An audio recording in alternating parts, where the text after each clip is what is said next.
hidup dipimpin oleh Roh Allah. Roma 8 ayat 14 dikatakan semua orang yang dipimpin Roh Allah adalah anak-anak Allah. Kalau Anda menyebut dirimu adalah anak Tuhan, pastikan hidupmu dipimpin oleh Roh Tuhan. Tahukah Anda bahwa salah satu tujuan Roh Kudus dicurahkan dalam hidup kita di dalam Yohanes 16 ayat 13 adalah, tetapi apabila ia datang, yaitu Roh kebenaran, ia akan memimpin kamu ke dalam seluruh kebenaran. Sebab ia tidak akan berkata-kata dari dirinya sendiri, tetapi segala sesuatu yang didengarnya, itulah yang akan dikatakannya. Dan ia akan memberitakan kepadamu hal-hal yang akan datang. Dikatakan roh kebenaran akan memimpin kita ke dalam seluruh kebenaran. Artinya roh Tuhan akan membuat kita mengerti apa yang benar. Dan dikatakan juga bahwa ia akan memberitakan kepadamu hal-hal yang akan datang. Roh Kudus akan memberitakan kepada kita tentang hal-hal yang akan ada di masa depan. Kita membutuhkan hikmat dari Tuhan dalam mengambil keputusan dalam hidup kita. Bagaimana kita mengerti apa yang harus kita lakukan dan keputusan apa yang harus kita ambil? Itu adalah fungsi Roh Kudus di dalam hidup kita. Setiap orang percaya yang memiliki Roh Kudus di dalam hidupnya harusnya hidup dipimpin oleh Roh Allah, termasuk dalam mengambil keputusan apa yang benar. Bergantunglah kepada pimpinan Roh Kudus dalam hidupmu. Karena untuk itulah Tuhan memberikan Roh Kudus dalam hidup kita. Kalau kita hidup dipimpin oleh Roh Allah, saya percaya kita akan menang menghadapi semua masalah. Karena Roh Kudus di dalam batin kita akan memimpin kita untuk kita mengerti apa yang benar. Anda tidak perlu lagi konseling ke sana dan ke sini dan bertanya kepada orang lain untuk mengambil keputusan-keputusan dalam hidupmu. Kalau engkau belajar dipimpin oleh Roh Allah. Karena Roh Allah yang akan memberi kita hikmat untuk mengambil keputusan yang benar.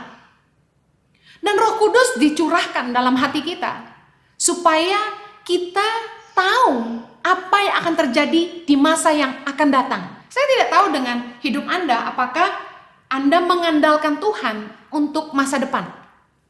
Kalau orang hidupnya dipimpin oleh Roh Allah, harusnya dia tahu bahwa tujuan Roh Kudus diberikan adalah untuk memberitakan tentang hal-hal yang akan datang. Seharusnya di dalam merencanakan segala sesuatu dalam hidup kita, kita selalu melibatkan Roh Kudus. Kita harusnya selalu bertanya kepada Tuhan, apa yang harus kita lakukan di masa yang akan datang. Saya membiasakan diri untuk selalu minta tuntunan Roh Kudus di dalam hidup saya, dalam mengambil keputusan-keputusan yang sangat penting dalam hidup, khususnya untuk tangan pengharapan. Mari belajar salah satu tokoh di Alkitab yang hidupnya dipimpin oleh Tuhan tentang hal-hal yang akan datang. Ibrani 11 ayat yang ke-7. Karena iman, maka Nuh dengan petunjuk Allah tentang sesuatu yang belum kelihatan, dengan taat mempersiapkan bahtera untuk menyelamatkan keluarganya. Dan karena iman itu, ia menghukum dunia, dan ia ditentukan untuk menerima kebenaran sesuai dengan imannya. Karena iman, maka Nuh dengan petunjuk Allah tentang sesuatu yang belum kelihatan. Nabi Nuh belum pernah lihat banjir. Tapi ketika Tuhan berfirman kepada Nabi Nuh bahwa Tuhan akan melenyapkan semua makhluk hidup yang ada di bumi dan Nabi Nuh harus membangun sebuah bahtera. Karena iman, Nabi Nuh taat melakukan apa yang Tuhan suruh dan ketaatannya menyelamatkan keluarganya. Kita tidak tahu apa yang akan ada di masa depan. Kita tidak tahu tentang rencana Tuhan untuk masa-masa yang akan datang.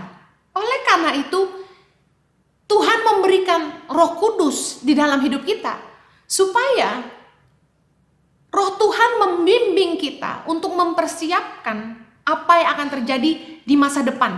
Nuh taat meskipun Dia disuruh Tuhan untuk membangun sesuatu yang tidak pasti, sesuatu yang belum kelihatan. Hidup dipimpin oleh Roh Tuhan itu membutuhkan ketaatan.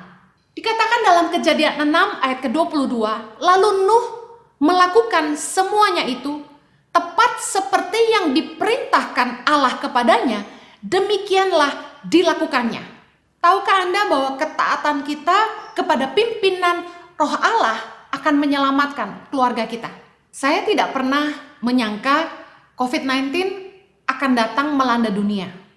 Saya yakin tidak ada seorang pun yang tahu. Tapi ketika Tuhan mulai menggerakkan hati saya di akhir bulan-bulan terakhir tahun 2019 untuk memulai pelayanan online, saya sampaikan kepada tim kami dan juga suami saya bahwa kami harus mulai fokus serius membangun pelayanan online.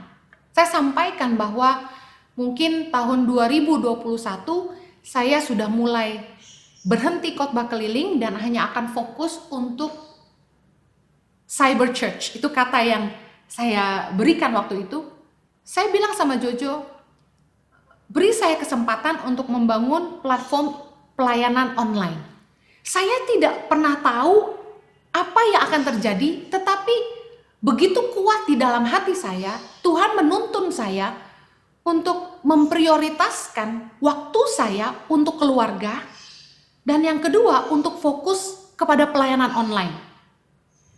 Ketika COVID-19 melanda dan tiba-tiba gereja-gereja tidak bisa lagi melakukan ibadah dan pelayanan kami, saya dan suami saya, yang dimana kami hidup dari pelayanan itu dan juga menghidupi tangan pengharapan, tiba-tiba terhenti begitu saja.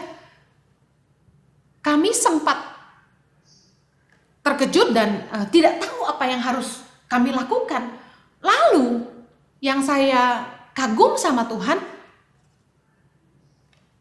Tuhan telah menolong kami mempersiapkan pelayanan online jauh sebelum COVID-19 datang.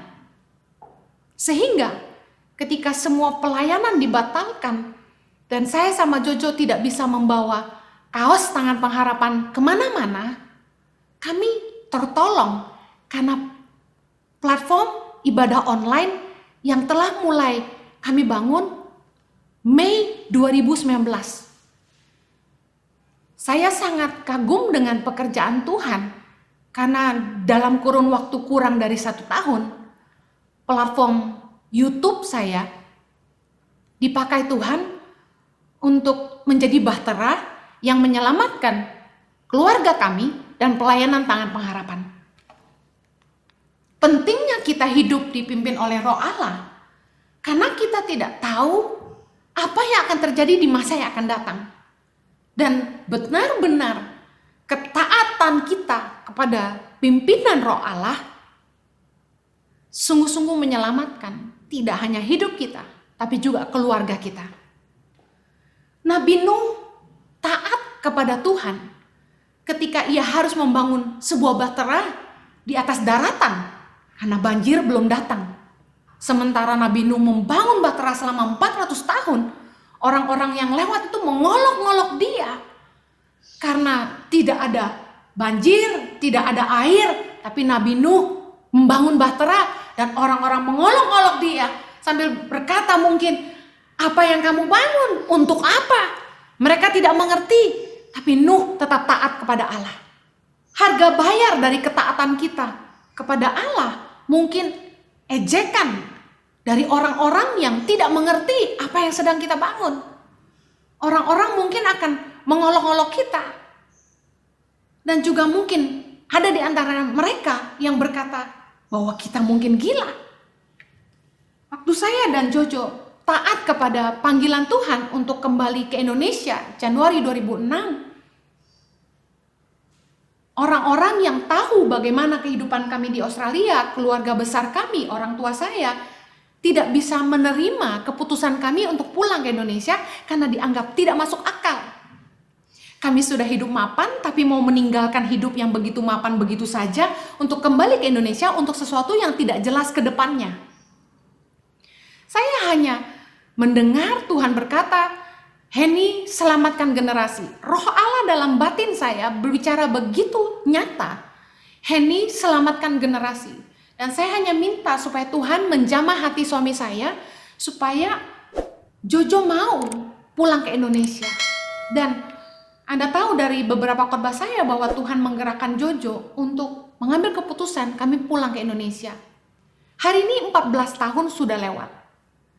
Keadaan mungkin kelihatan jauh lebih jelas hari ini, dan banyak orang akan berkata, ya jelaslah kamu akan pulang untuk ini dan itu. Hey, bayangkan 14 tahun lalu belum ada tangan pengharapan. Saya dan Jojo tidak punya pekerjaan. Kami tidak tahu kami harus memulai pelayanan ini dari mana. Semuanya dimulai hanya dari satu kata, taat saja.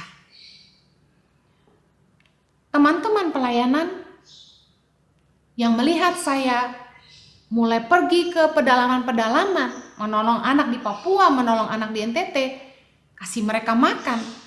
Suara-suara yang masuk adalah begini, ngapain kamu kasih mereka makan?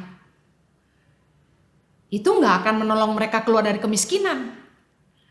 Ngapain kamu nolong anak-anak di Papua? Ngapain kamu nolong anak-anak di NTT? Di Jakarta aja banyak orang miskin. Ejekan demi ejekan. Bahkan ada nada-nada sumbang. Orang-orang yang menuduh kami pulang ke Indonesia bikin yayasan untuk cari uang. Wah, banyak sekali hinaan. Harga bayar dari ketaatan kita kepada Tuhan itu luar biasa. Penolakan, hinaan.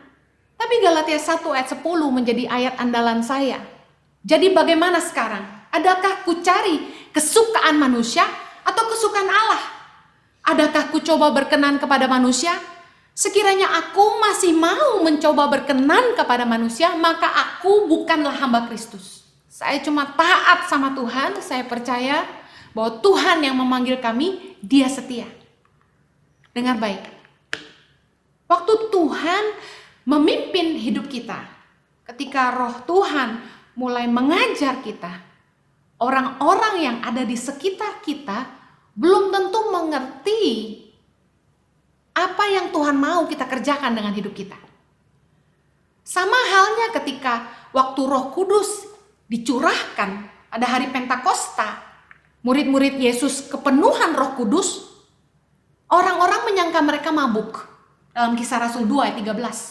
Orang-orang yang ada di dekat kita belum tentu mengerti apa yang sedang kita bangun. Tapi percayalah, kalau kita taat melakukan kehendak Tuhan, mereka akan melihat hasilnya. Mari kita belajar hidup dipimpin oleh Roh Allah. Pertanyaan saya yang pertama, seberapa penting pimpinan Tuhan bagi hidup Anda? How desperate are you? Di dalam Keluaran 33 ayat 15 dikatakan, berkatalah Musa kepadanya, jika engkau sendiri tidak membimbing kami, janganlah suruh kami berangkat dari sini. Bagi Musa, penyertaan Tuhan sangatlah penting. Sama halnya dengan saya, bagi saya, pimpinan Tuhan dalam hidup saya sangat penting. Saya tahu sebagai manusia, saya bisa membuat keputusan yang salah. Oleh karena itu, pimpinan Tuhan dalam hidup saya sangat penting. Desperate. Setiap akhir tahun, saya selalu mengambil waktu untuk berdoa sungguh-sungguh. Kemana saya harus membawa Yayasan Tangan Pengharapan? Kemana kami harus melangkah? Dan apa yang harus kami bangun? Kalau kita ingin hidup kita dipimpin oleh Roh Allah, pertama-tama pastikan pimpinan Tuhan menjadi sangat penting bagi hidupmu. Ada dua hal yang menjadi fokus Tuhan dalam pimpinannya dalam hidup kita. Dalam Yesaya 30 ayat 1, mari kita baca sama-sama.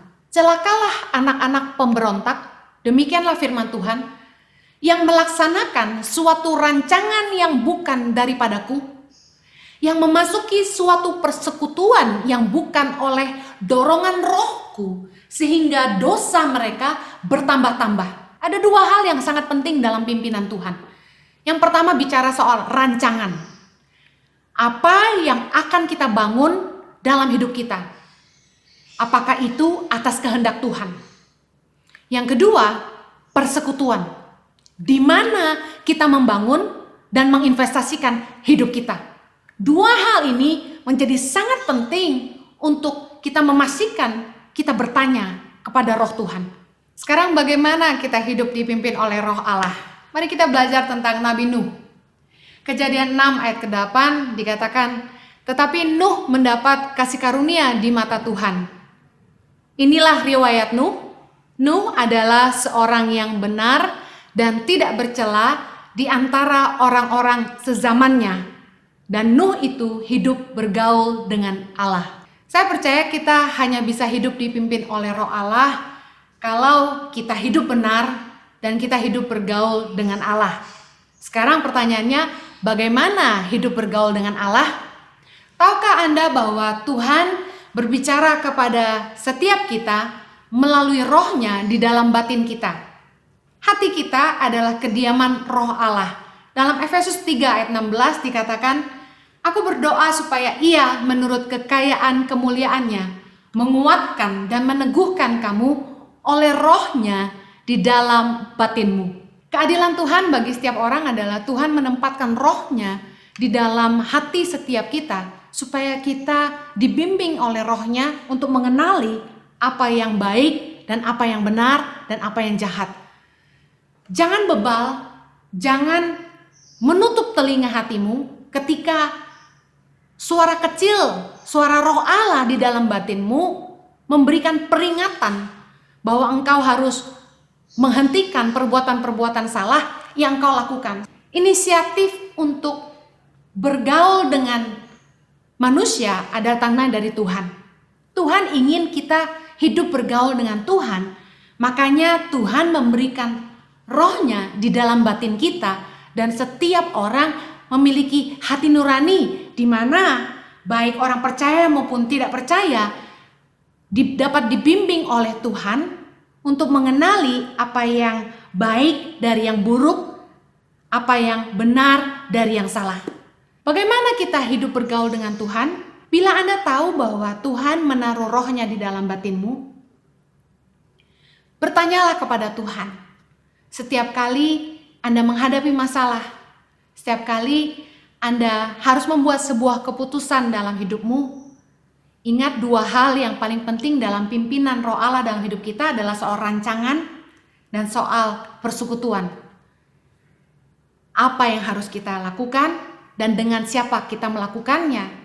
Penting kita membawa Tuhan serta di dalam doa. Berdoalah dan bertanyalah kepada Tuhan. Minta hikmat dari Roh Kudus ketika kita menghadapi masalah apapun, ketika kita harus membuat keputusan apapun. Saya percaya Tuhan ingin membimbing hidup kita. Untuk itulah Roh Kudus diberikan dalam batin kita. Roma 8 ayat 8 berkata, mereka yang hidup dalam daging tidak mungkin berkenan kepada Allah. Oleh karena itu, kita harus tahu bahwa ketika Tuhan memperingati kita lewat hati nurani kita, kita harus menanggapinya dan berhenti melakukan dosa. Penolakan kepada suara hati nurani akan membuat kita tidak bisa mendengar lagi pimpinan Tuhan dalam hidup kita. 1 Timotius 1 ayat 19 berkata, beberapa orang telah menolak hati nuraninya yang murni itu, dan karena itu kandaslah iman mereka. Banyak orang yang membutakan mata hatinya sendiri dan menulikan telinganya untuk tidak mau mendengar pimpinan suara Tuhan di dalam hatinya untuk tidak berbuat dosa. Jangan mendukakan Roh Kudus.